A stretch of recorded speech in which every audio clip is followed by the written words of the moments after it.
જે નિર્ણય કરવામાં આવ્યો છે પહેલા કઈ તારીખ સુધી ફ્લાવર શો ચાલનાર હતો, નિર્ણય શું કરવામાં આવ્યો છે? અમદાવાદ ઇન્ટરનેશનલ ફ્લાવર શો 1 જાન્યુઆરીના રોજ રાજ્યના માનનીય મુખ્યમંત્રી શ્રી ભૂપેન્દ્રભાઈ પટેલ સાહેબે ખુલ્લો મૂક્યો હતો. દિન પ્રતિદિન તેની આપણે વાત કરીએ કે લોકો ફ્લાવર શો જોવા માટે આવતા હોય છે. ગઈકાલ ઉત્તરાયણના દિવસે અને વાસી ઉત્તરાયણના દિવસે 60,000 કરતા વધારે લોકો એક જ દિવસની અંદર આ ફ્લાવર શો જોવામાં આવ્યા હતા.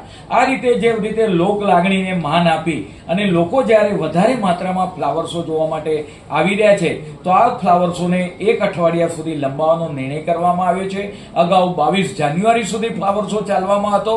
આગામી સમયમાં 1 અઠવાડિયું વધારે કરીને 29 જાન્યુઆરી સુધી આ ફ્લાવર શો ખુલ્લો રહેશે અને પરિણામે અમદાવાદની જનતા, ગુજરાતની જનતા અને જ્યારે ડિસેમ્બર જાન્યુઆરીમાં એનઆરઆઈ લોકો અમદાવાદમાં આવતા હોય એ લોકો આનો લાભ લઈ શકે એ માટે આ ફ્લાવર શો 29 જાન્યુઆરી સુધી લંબાવવામાં આવ્યો છે.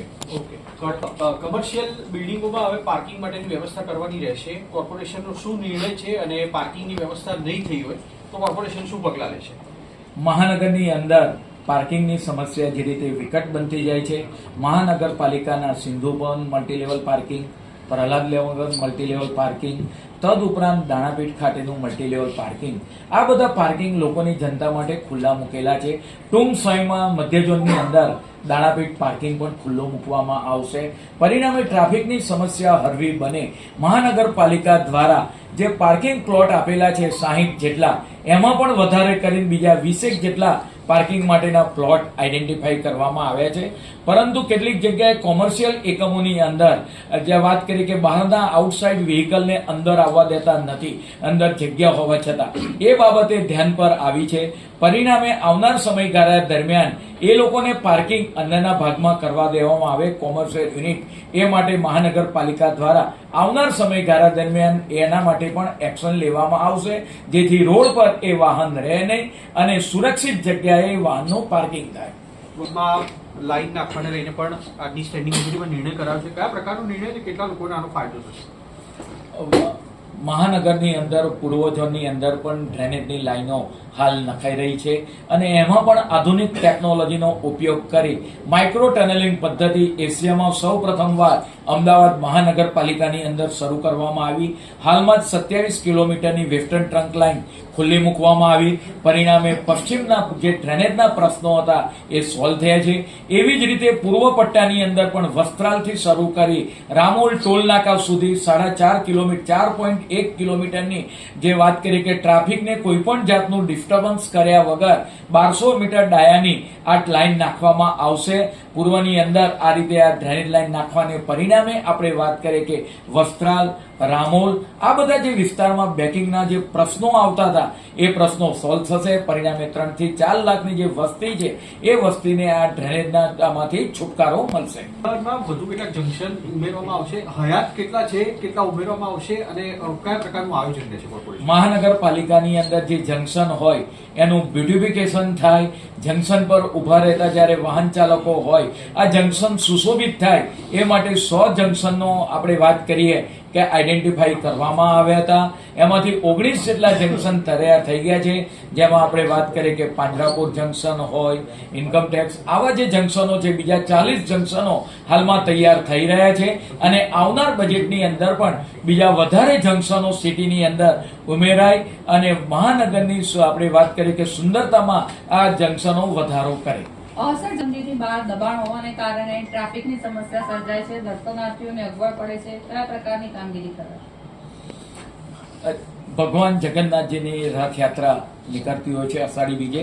એ સિવાય ઘણા લોકો દરરોજ જગન્નાથ મંદિરના દર્શન કરવા માટે નિજ મંદિરે પધારતા હોય છે, પરંતુ મંદિરે આવતા જતા લોકો માટે ઘણી ટ્રાફિકની સમસ્યા અગવડ પડતી હોય છે. રોડ પર થઈ આપણે વાત કરીએ કે કામ ચલાવ દબાણ, ખાસ કરીને આપણે વાત કરીએ કે ફેરિયાઓ દ્વારા શાકભાજી અને ફૂલોના વેપારીઓને પણ ત્યાં આગળ જગ્યા આપવામાં આવી છે. પરંતુ આ બધા વેપારીઓ જ્યારે રોડ પર આવી જાય છે, વેન્ડર્સ, પરિણામે લોકો જગન્નાથ મંદિરે સમયસર પહોંચી શકતા નથી, નિજ મંદિરે ભગવાનના દર્શન કરી શકતા નથી અને ત્યાંથી જ પાછા વળતા હોય છે.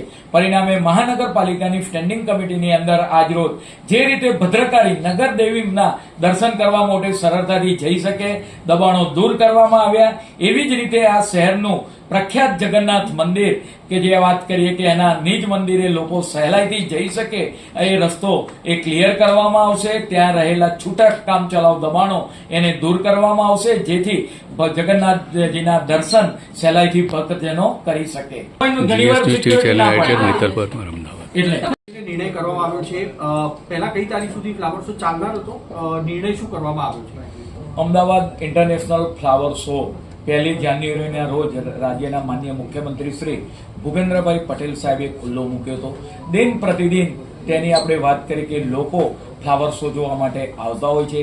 ગઈકાલ ઉત્તરાયણના દિવસે અને વાસી ઉત્તરાયણના દિવસે 60,000 કરતા વધારે લોકો એક જ દિવસની અંદર આ ફ્લાવર શો જોવામાં આવ્યા હતા.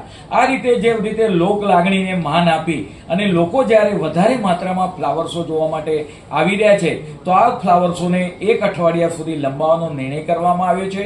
અગાઉ 22 જાન્યુઆરી સુધી ફ્લાવર શો ચાલવામાં હતો.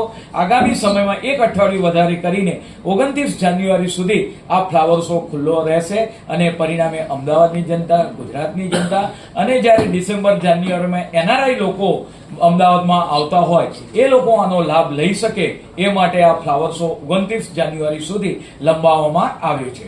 ઓકે. કમર્શિયલ બિલ્ડિંગોમાં હવે પાર્કિંગ માટેની વ્યવસ્થા કરવાની રહેશે. કોર્પોરેશનનો શું નિર્ણય છે અને પાર્કિંગની વ્યવસ્થા નહીં થઈ હોય તો કોર્પોરેશન શું પગલાં લેશે?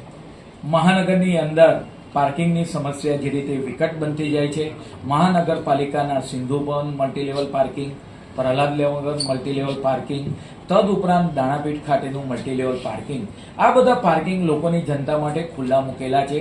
ટૂંક સમયમાં મધ્ય ઝોનની અંદર દાણાપીઠ પાર્કિંગ પણ ખુલ્લો મૂકવામાં આવશે. પરિણામે ટ્રાફિકની સમસ્યા હળવી બને. મહાનગરપાલિકા દ્વારા જે પાર્કિંગ પ્લોટ આપેલા છે 60 જેટલા, એમાં પણ વધારે કરીને બીજા 20 જેટલા પાર્કિંગ માટેના પ્લોટ આઈડેન્ટિફાઈ કરવામાં આવ્યા છે. પરંતુ કેટલીક જગ્યાએ કોમર્શિયલ એકમોની અંદર જે વાત કરી કે બહારના આઉટસાઇડ વ્હીકલને અંદર આવવા દેતા નથી, અંદર જગ્યા હોવા છતાં, એ બાબતે ધ્યાન પર આવી છે.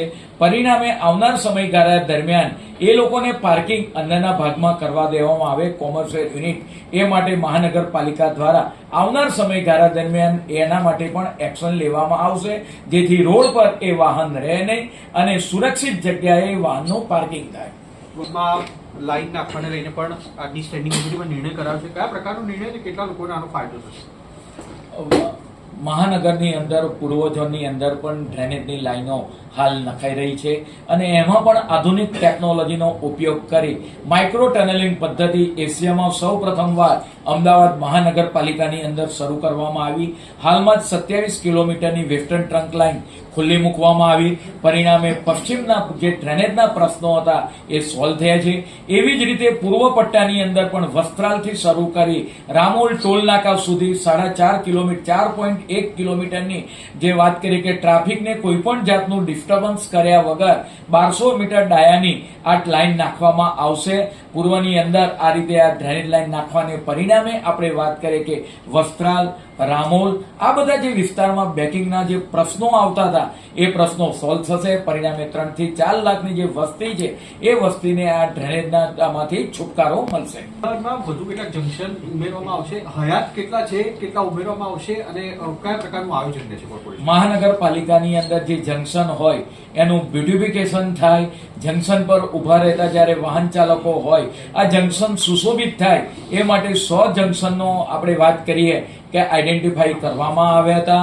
એમાંથી 19 જેટલા જંકશન તૈયાર થઈ ગયા છે, જેમાં આપણે વાત કરીએ કે પાંજરાપોર જંકશન હોય, ઇન્કમટેક્સ, આવા જે જંકશનો છે બીજા 40 જંકશનો હાલમાં તૈયાર થઈ રહ્યા છે અને આવનાર બજેટની અંદર પણ બીજા વધારે જંકશનો સિટીની અંદર ઉમેરાય અને મહાનગરની આપણે વાત કરીએ કે સુંદરતામાં આ જંકશનો વધારો કરે. અવસર જમીનથી બહાર દબાણ હોવાને કારણે ટ્રાફિકની સમસ્યા સર્જાય છે, દર્શનાર્થીઓને અગવડ પડે છે. કયા પ્રકારની કામગીરી કરે? ભગવાન જગન્નાથજીની રથયાત્રા નીકળતી હોય છે અષાઢી બીજે.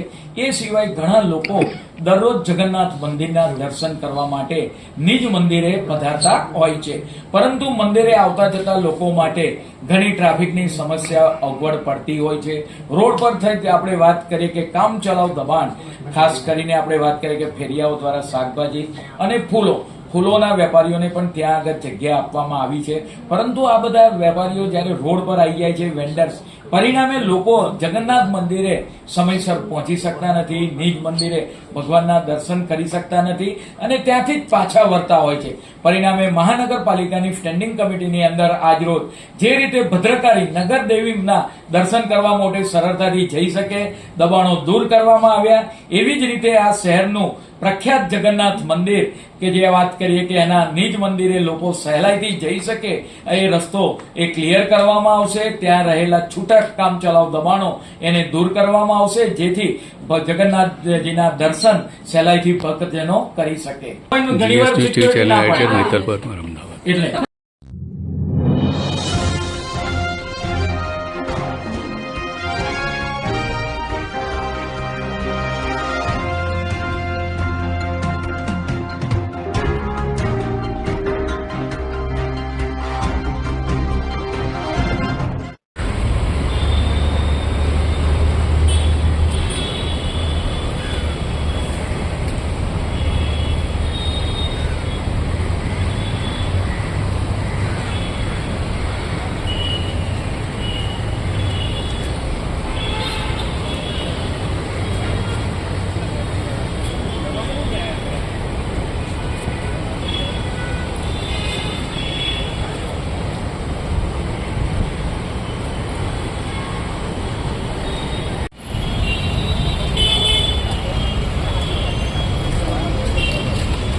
અત્યારે મ્યુનિસિપાલિટી કોર્પોરેશનમાં